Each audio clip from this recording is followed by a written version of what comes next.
Bien, en este tema que vamos a tratar acerca de bosque, cuernos y mosquitos, vamos a valorar varias cosas, a valorar el paso del tiempo, cómo las diferentes versiones de la Biblia se han ido eh, creando y adaptando prácticamente a los conocimientos que se van logrando. Y tenemos que en ese tema de moscos, cuernos y mosquitos, lo llamamos así porque son varios temas, de hecho. Y empezamos con este primer aspecto, donde mencionamos que la Biblia de Cazador de Reina o Biblia del Oso es una de las primeras traducciones de la Biblia al castellano. Esta Biblia es una obra que se tradujo a partir de textos originales en hebreo y griego y fue publicado en Basilea, Suiza, el 28 de septiembre de 1569. Su traductor fue Casiodoro de Reina, religioso español convertido al protestantismo. Recibe el sobrenombre de Reina Valera porque fue Cipriano de Valera, de hecho fueron amigos en el convento. Él fue el que se encargó más adelante de hacer la primera revisión en el año 1602. Posteriormente a ello, de su trabajo de Cipriano, cabe destacar que a su versión le llamó la del cántaro, y dice aquí la versión del cántaro generalmente nombrada como Biblia Reina Valera, está considerada como la primera edición corregida de la Biblia del Oso de Casero de Reina. Es interesante aquí porque, si bien es cierto, en este párrafo anterior le estamos llamando Biblia Reina Valera, ese nombre lo va a tomar hasta después que vienen sociedades bíblicas y ellos hacen la revisión de la del cántaro. Y hablando de esta, de la revisión realizada por Cipriano de Valera, quien la comenzó probablemente en Londres en 1582 y la publicó en Ámsterdam, Provincias Unidas de los Países Bajos, en Caffa, de Lorenzo Lacovi, en 1602, siendo hasta la actualidad la traducción de la Biblia al español más difundida, especialmente en lo que se refiere a Sudamérica. Estas, estas versiones entonces, eh, básicamente la del oso, toma ese nombre porque pues, fue el gusto de Cacedoro de Reina poner esta portadita. Esta portada donde, si te das cuenta, pues no eran muy buenos dibujantes, pero eso es un osito que está buscando la miel de ese panal. Por eso a esta Biblia se le llama la Biblia del oso. Y claro está que la Biblia del cántaro, ahí aparece un cántaro como en un pozo o algo así, no se visualiza bien, pero son las dos Biblias antecesoras a la que conocemos Biblia Reina Valera. Entonces vamos a valorar diferentes aspectos a través de cuatro textos de reflexión.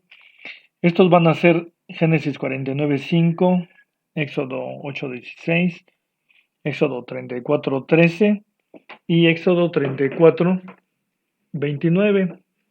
Entonces, vamos a ir viendo uno por uno. Y es interesante ver cómo las traducciones van actualizándose o se van adaptando a lo que creen ellos que es más conveniente porque, como ya lo dijimos la otra vez, hacer una traducción no es cosa fácil. Se habría requerido ser bastante especialista en muchas ramas de la vida. Una de ellas la biología, la psicología, eh, zoología, muchos ramos. Entonces, tenemos aquí en primer momento el texto que acabamos de mencionar de Génesis 49:5 y vamos a ver qué pone Reina Valera. Y dice aquí, Simeón y Leví, hermanos, armas de iniquidad, sus armas. Vamos a ponerlas en paralelo para hacer un comparativo. aquí dice también, Simeón y Leví son chacales. Y en esta otra, en Nácar Colunga, Simeón y Leví son hienas. Entonces, si te das cuenta, uno dice hermanos, otro dice chacales y en otro dice hienas. Si lo observas, muy bien. Entonces, hay bastante diferencia de una con otra. Vamos a ver cuál sería lo más correcto a través de esas tres opciones que estamos mencionando. En una dice hermanos, en otra dice chacales y en otra dice hienas. ¿Estás de acuerdo? Muy bien. Entonces tenemos aquí una revisión de Biblias muy anteriores. Una de ellas vamos a tomar la Septuaginta. Tú sabes bien que esta versión Septuaginta fue la traducción al griego, primeramente de lo que es la Torá, y después se fueron incorporando los demás textos que conforman el Tanaj o el Antiguo Testamento. Entonces aquí en este texto del Génesis que estamos considerando, dice aquí, Simeón y Leví, hermanos, lograron la justicia de su amputación. Entonces, si comparamos lo dicho por las tres versiones que estamos mencionando, esta prácticamente le estarían dando la credibilidad a la Reina Valera. ¿Estás de acuerdo? Porque en la Reina Valera es donde dice que son hermanos y es precisamente de lo que sí nos dicen ahí en los que hacen la biografía de Casidoro de Reina, que él mucho de lo que tomó fue de los textos antiguos del griego y del hebreo. Entonces posiblemente aquí se apoyó, pero vamos a ver algo interesante. Si tomamos ahora como referencia a la versión Alepo, tú sabes bien que es el Tanaj que está en hebreo, vamos a ver aquí algo pero bastante interesante. Y tenemos aquí que dice, la traducción directa, sí, poniéndole el traductor, dice, los hermanos Shimón y Leví, buque de Hamás que vendieron. Entonces aquí, pues por esa parte de hermanos, como que también le estaría dando la razón. Pero vamos a ver algo que nos llamó mucho la atención y es esto.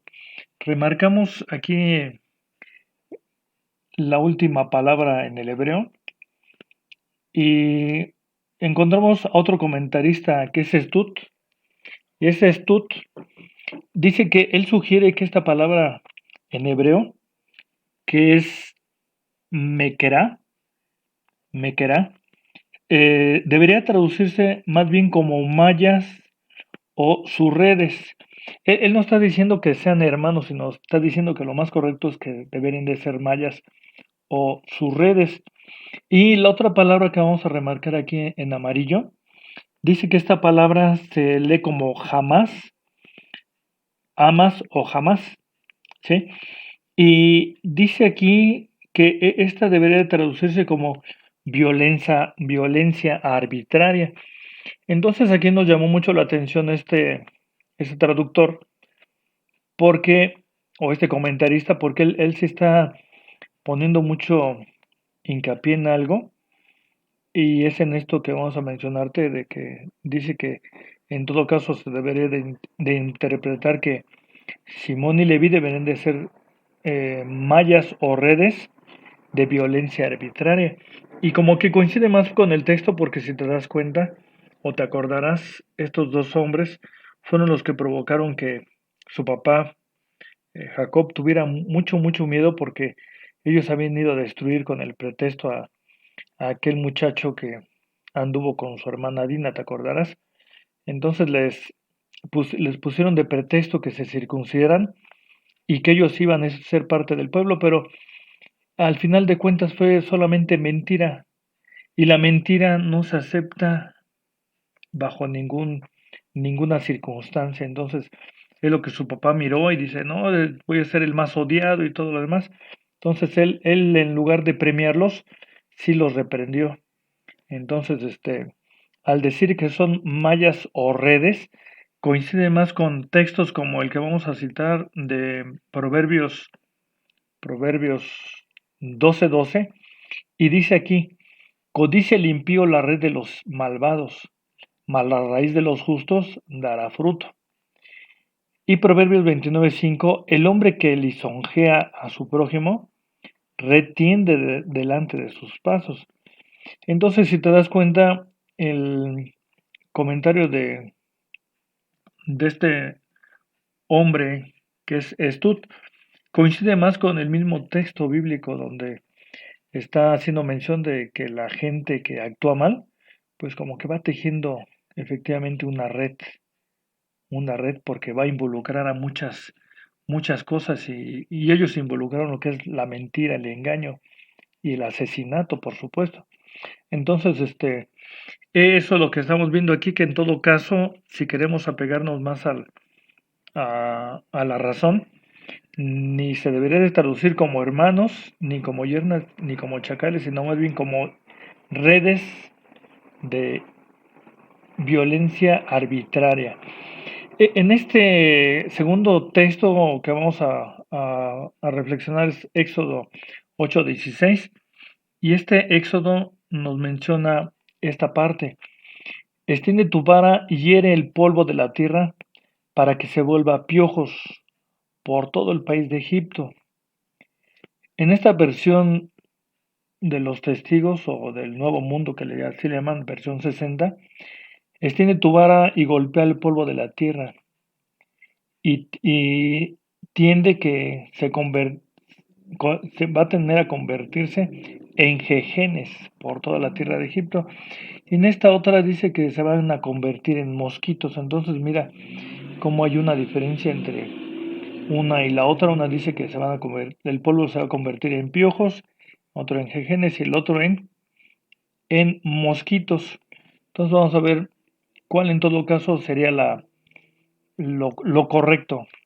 Entonces tomamos aquí la palabra que proviene del texto que estamos haciendo mención y dice que es una palabra que se lee como ken, y este ken que está formado de esas dos consonantes, que es una kaf y una nun final, puede tener un significado como de garrapata. Estos animalitos que son parásitos, son chupadores de sangre.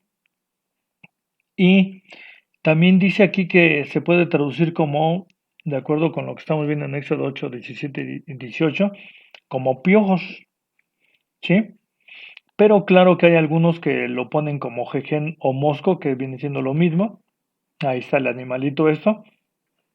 Pero, de acuerdo con este significado directo, dice que si traducimos ken como jejen o mosco, es prácticamente un error. Porque ken solamente opción de traducción es o garrapata o piojo. Entonces, aquí sí las que traducen como jejen, mosco o támano se están saliendo de la traducción directa. También tenemos el otro texto que es Éxodo 34:13, y este texto tan particular también observamos algo muy importante. Dice aquí: más derribaréis sus altares y quebraréis sus estatuas y talaréis sus bosques. Vamos a ver otros textos porque vamos a referirnos a esta última palabra que estamos remarcando en amarillo, que es bosques. En esta otra, fíjate, dice en lugar de bosques es acera, diosa acera. En esta otra dice cortaré sus aceras. Aceras es una diosa, no crees que es la acera de la calle, la banqueta. Y dice aquí la actualizada, que eliminaréis sus árboles rituales de acera. ¿Qué viene siendo esto? Pues es un ídolo. Es un ídolo que lo hacían con troncos o al mismo árbol lo podaban y le daban forma de mujer, dicen. Y esto era la diosa Acera. Entonces vamos a ver algo interesante, y es que en tiempos de guerra, de acuerdo con este texto de Deuteronomio 20:19, dice así: cuando pusieres cerco a alguna ciudad peleando contra ella muchos días para tomarla, no destruyas su arboleda metiendo en ella hacha, porque de ella comerás y no la talarás, que no es hombre el árbol del campo para venir contra ti en el cerco. Entonces, aquí es un mandamiento donde se le está haciendo bien se le está dando a entender al pueblo que esos árboles de esos lugares donde ellos iban a querer someter a aquellas personas, pues les podrían ser útiles, ¿no? Entonces, dice aquí en Deuteronomio 16:21 un texto que también mete en problemas porque dicen, no te plantarás bosque de ningún árbol cerca del altar del Señor tu Dios que tú te habrás hecho. Este texto, como por lo mismo, la misma consecuencia que estamos interpretando aquí, muchas veces se toma de que no es correcto que haya árboles cerca de la casa de oración. Pero ¿qué crees? Ahí es una mala traducción, porque aquí se traduce árbol por acera. Y vamos a mencionarte algo bastante importante. En el texto original, entonces, un árbol sería igual a un árbol ritual, ¿sí? Que es lo que estaríamos viendo aquí. Cuando dice no te plantarás bosque, es porque no te vas a poner un árbol ritual ahí, un tronco en forma de mujer que sería cera. Y aquí simboliza a la diosa cera exactamente, y dice en el 2 bosque entonces es tomado por la Reina Valera del H 842 y se traduce también como acera. Entonces, nos llamó mucho la atención de que todas las veces que Casiodoro de Reina y más adelante lo que es la Reina Valera que provino también de la del Cántaro, las tres, en ellas hace mención 46 veces, 46 veces se está sustituyendo diosa acera por bosque. Imagínate, y todos estos textos, como verás, vienen desde el Éxodo y van a terminar hasta Malaquías, es decir, todo lo que es el contenido del Tanaj o Antiguo Testamento, siempre las 46 veces que dice bosque es porque debería de decir Dios acera, a excepción de un texto que en la siguiente lámina te mostraremos. Entonces aquí todos estos textos que solamente te los vamos a poner aquí, y así los quieres ver en particular, con más tiempo lo puedes lograr, pero por efecto de tiempo efectivamente no nos vamos a detener más aquí. Entonces retomamos otra vez el texto de Deuteronomio 19 para lo siguiente, porque dice, se tala con un beneficio, ya sea para comer o para construir herramientas. Eso siempre debe de ser. Y así se entiende en el texto. Y repetimos, insistimos, el 20:19 de Deuteronomio, ya lo leímos, que no es enemigo para que te pelees contra el árbol. Y dice el 20, mas el árbol que supieres que no es árbol para comer, lo destruirás y lo talarás y construir baluartes contra la ciudad que pelea contigo hasta sojuzgarla. Entonces, ellos iban a tomar en cuenta qué tipo de árbol es el que iba a estar ahí afuera o próximo a la ciudad que iban a querer someter, y ese árbol lo van a talar y a fabricar con ellos herramienta o para comer, como lo está diciendo aquí el texto. Entonces, talar, pues sí, talar, pero ¿para qué? ¿Cuál sería el fin de talar? Entonces vamos a ver que siempre va a ser para un beneficio. Aquí ponemos un hombre fuerte que va a cortar ese árbol. Y siempre cuando se poda, pues más no se poda, sino más bien para talar, va a ser o para construir casa o dos para como uso de combustible, ya ves que hacen carbón, o puede ser también para elaborar sustancias químicas. Las resinas son para pinturas. 4, puede ser incluso para desmontar y emplear el campo para otros cultivos, que es lo que luego se acostumbra a hacer. Y como ya lo habíamos comentado, para hacer simplemente herramientas, como el ariete que estamos mencionando anteriormente, que es para hacer baluartes. Entonces, en Génesis 21:33, ese es el texto que estamos mencionando, que de las pocas acepciones donde bosque no va a ser acera, porque dice aquí, y plantó Abraham un bosque en Bérseba, e invocó allí el nombre del Señor su Dios eterno. Y precisamente esta es la parte que vamos a remarcar, y plantó Abraham un bosque. Claro está que para que eso fuera posible, un bosque se compone de miles de árboles, ¿estás de acuerdo? Entonces, creemos que no es posible, es una, un error también de traducción porque dicen otras versiones, y Abraham plantó un tamarisco en Bérseba, y allí invocó el nombre del Señor, el Dios eterno. Pero aquí ya está poniendo entonces ya no bosque, sino tamarisco, un tamarisco, un solo árbol de esta especie.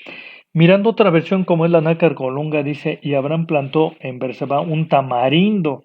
Aquí ya se fue muy lejos porque dice tamarindo. Entonces vamos a ver qué hay de cierto, si es tamarisco o tamarindo. Bosque definitivamente no, porque habría tenido que plantar muchísimos árboles Abraham. Y no era así. Entonces, tamarisco, dice, es un arbusto propio de las orillas de los ríos y de lugares pantanosos de la región mediterránea, con corteza rojiza y ramas delgadas que se utilizan en cocimiento como astringentes. Entonces aquí se está viendo de este tamarisco y vamos a ver si por fin puede ser traducido como tamarindo. Buscamos el tamarisco y el tamarisco dice, se dice aquí que es este arbolito que está aquí. Si lo miras, más de cerca vamos a ver que encontramos su fruto. Si te das cuenta, no parece que sea tamarindo. Muy bien, entonces, eh, la otra versión que estábamos mencionando, que está citando como tamarindo, que es la nácar colunga, pues también como que se voló la barda. Entonces, tenemos aquí bosque para idolatría. Si vimos que son 46 veces que Cazador de Reina está insistiendo que en lugar de hacer a pone bosque, quisimos ver qué hay detrás de esta cuestión de poner bosque.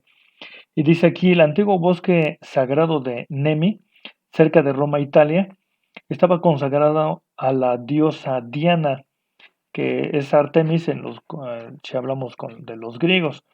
Acuérdate que los romanos copiaron todos los dioses de Grecia, los adaptaron pero con otros nombres, ¿no? Entonces es la diosa de la casa, de acuerdo con Bros en 1989 escribe acerca de estos bosques que los está llamando Nemi. Y dice aquí, el nombre de Nemi viene del griego y el latín nemus, que significa un bosque que contiene praderas espesas y un grupo de árboles que se consideran sagrados. Aquí notamos algo porque dice bosques que contiene praderas. Entonces, cuando tú te metas el estudio de los ecosistemas, pues prácticamente o es bosque o es pradera. Entonces aquí como que le falló la descripción a Bros por decir que dentro de un bosque hay una pradera, entonces o es una cosa o es la otra. Pero bueno, dejando eso de lado, dice dentro de un nemus se se abrían claros para poder pastar animales. Pero ¿qué sustancialmente había en ese lugar llamado Nemis? Pues encontramos esto. Dice, parece que en la antigua Galia, acuérdate que estamos hablando de Francia, cada tribu poseía un nemetón o lugar sagrado de reunión rodeado y protegido por árboles. Eran realmente centros ceremoniales religiosos y su destrucción se veía con el mismo horror que hoy en día se podría ver el incendio de un templo o una iglesia. Según Matthew en 2002, muchos asentamientos en Europa se hicieron junto a antiguos bosques o tomaron de ellos su nombre. Cuando empezó a extenderse el cristianismo por el mundo occidental, se destruían los nemetón y sobre sus cenizas se construían iglesias cristianas. Todavía hoy en países célticos pueden verse ofrendas de cintas colgadas en los arbustos en torno a pozos sagrados, antigua costumbre de veneración de la naturaleza como divinidad femenina o madre tierra. Eso es lo que encontramos como información de esos lugares, de esos bosques que les llaman bosques sagrados. ¿Por qué les llaman bosques sagrados? Porque ahí lo que hacían al final de cuentas era esto, mira. Aquí estamos viendo una ilustración donde este es un nemetón, como estamos viendo, un nemis, donde en estos lugares se ubicaba un lugar en específico y se ponían altares ahí. Y dice aquí, en lugares así hay personas que realizan sus rituales donde llegan incluso a realizar sacrificios humanos. Según algunos autores dicen que en la actualidad todavía llega a haber gente con esta ideología. Entonces aquí estamos viendo otro que le llaman bosque sagrado. Y dice aquí, en la actualidad persisten estos lugares principalmente en Europa. Eso dicen algunos. Mira aquí, está el bosque y dentro estamos viendo ahí eh, efigies, ¿qué le podemos llamar? O monumentos, o bien eh, animales hechos de piedra. Y a todos ellos, a donde ellos los identifican como deidades exactamente, y donde hacen sus rituales. Entonces, esto no es de extrañar tomando en cuenta que pueblos como los cananeos adoraban a quienes adoraban los cananeos a lo que es Baal y a lo que es Astarte. Esa es la costumbre de ellos. Paralelamente con ellos nos encontramos a egipcios y esos egipcios adoraban a Osiris y a Isis. Aquí es interesante esto porque, pues, porque se está encontrando aquí que estos dos, Baal y Astarte, o en este caso Osiris e Isis, es una parejita de lo que llaman un matrimonio de ídolos, donde uno es el esposo y el otro es la esposa, exactamente. Y estas unidades idólatras siempre asociadas a un bosque, de acuerdo con los textos que ya te mencionamos, que eran en total 46. Entre ellos estamos mencionando estos nuevamente. Entonces ve cómo se puede ver el fondo, que aunque Reina Valera lo estás tratando como bosques, pues también tiene su fondo. Y también incluiría en todo caso a esta diosa Astarte, porque pues a través de los árboles, como los arreglaban, pues adoraban a estas deidades, ¿no? Entonces vamos a llegar al cuarto texto y dice aquí, de acuerdo con Éxodo 34:29, en la Reina Valera dice así, hablando de Moisés cuando viene bajando del Sinaí, ¿te acordarás? Dice, no sabía que la tez de su rostro resplandecía. Pero aquí nos encontramos con una situación de una versión que se llama la Vulgata Latina, que surge por ahí del año 200 de la era común. Y esta versión, dice aquí, traduce esta parte del 34:29 con estos términos: Ec ignorabat quod cornuta esset facies. Entonces no sé si lo pronunciamos bien, pero el caso es que ya en la traducción dice, ignoraba que de su rostro salían cuernos. Eso es lo que nos dice el latín que estamos viendo aquí en la parte superior del. Ignoraba que de su rostro salían cuernos. Esto que trajo como consecuencia, pues lo siguiente, fíjate. Hay una escultura que desarrolló Miguel Ángel y lo hizo a la solicitud de un papa. Resulta que este señor le preguntó al papa, bueno, ¿quieres que yo haga la escultura de Moisés? Dime cómo era Moisés o cómo lo encuentro, dónde está. Entonces se dice que este papa fue el que le dio el texto que estamos mencionando de Éxodo 34:29 y efectivamente Miguel Ángel fue y lo buscó y se encontró con esta traducción al latín y él hizo esta obra de Moisés. Y aquí estamos remarcándote en la parte de arriba que parece como si fueran chinos, no, son dos cuernos. Fíjate, nada más le hizo dos cuernos. Y esto supuestamente está centrado en la figura de Moisés bíblico. Pero resulta que todo esto que se hizo, pues acerca de esta efigie, pues se hizo para la tumba del Papa Julio II en la Basílica de San Pedro. El Moisés y la tumba se colocaron finalmente en la iglesia menor de San Pietro in Vicoli, en la zona del Esquilino, tras la muerte del Papa. Entonces, este es el Moisés, que no es necesario que vayas allá al Vaticano, lo buscas en el internet y ahí está, bien fácil, y te darás cuenta que esta fue la obra de Miguel Ángel y que lo hizo con cuernos, pero hay otras obras como esta, mira, dice aquí, los rayos que intenta representar el artista, ahorita vamos a ver por qué lo de rayos, son vistos como cuernos, si lo ves en la parte superior de ahí de su frente de esta ilustración. Pues bien, dice aquí, esta mala traducción repercute en toda la cultura mundial. ¿Cómo que en toda sí? Por lo siguiente, mira, otra vez aquí en pintura ponen a Moisés con las tablas de la ley, pero si te das cuenta le están poniendo ni más ni menos que cuernos, ¿sí? Y esto obedece porque también se dice también que una gran parte de la iglesia popular cree que los judíos tienen cuernos. Dicen, es que también hasta por eso se ponen kipas, según ellos dicen, ¿no? Sabemos que es todo por consecuencia de la mala traducción de la Vulgata Latina. La idea de que el diablo tiene cuernos también se origina aquí, es lo que estamos investigando y por eso decimos que repercute en toda la cultura mundial.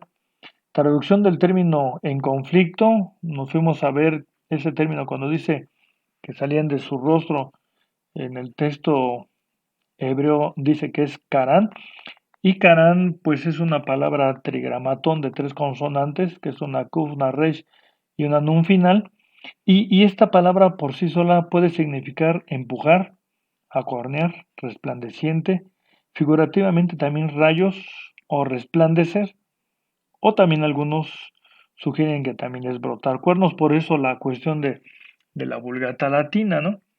Pero vamos a ver que cuando uno traduce, pues debe de dejarse llevar por la lógica, por el sentido común. Entonces, y claro que hay traducciones que cometen de errores a errores.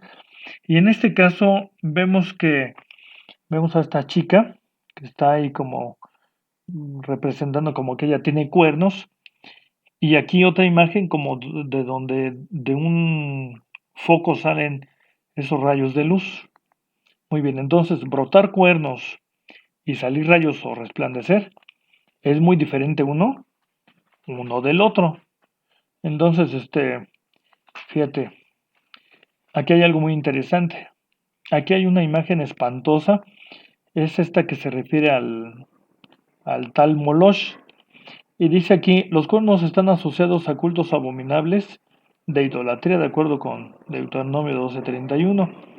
Y también, si lo buscas en Levítico 18:21, habla de esta abominación.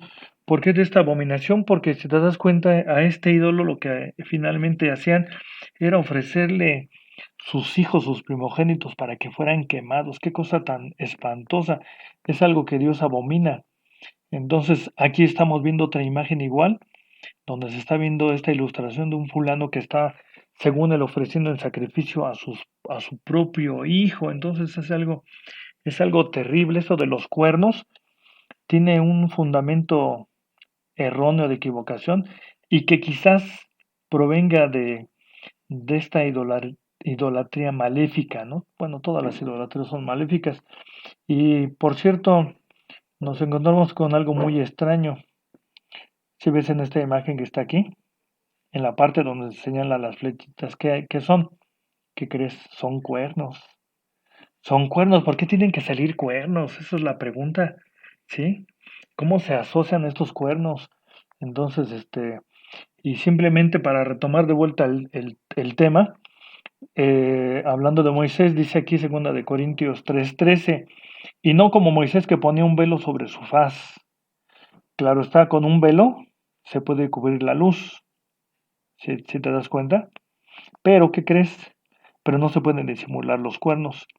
Ponle a unos cuernos un trapo, una tela encima y ¿qué crees? Se siguen viendo los cuernos.